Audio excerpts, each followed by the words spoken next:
እኔም እኮ እንደዚህ ነበር ክፍያው መጥቶ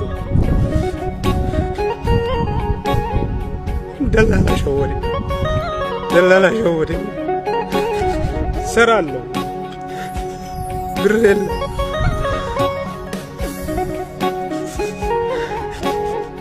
ማንን ነው በዚህ ሰዓት እንደኔ የከፋው ማን ነው?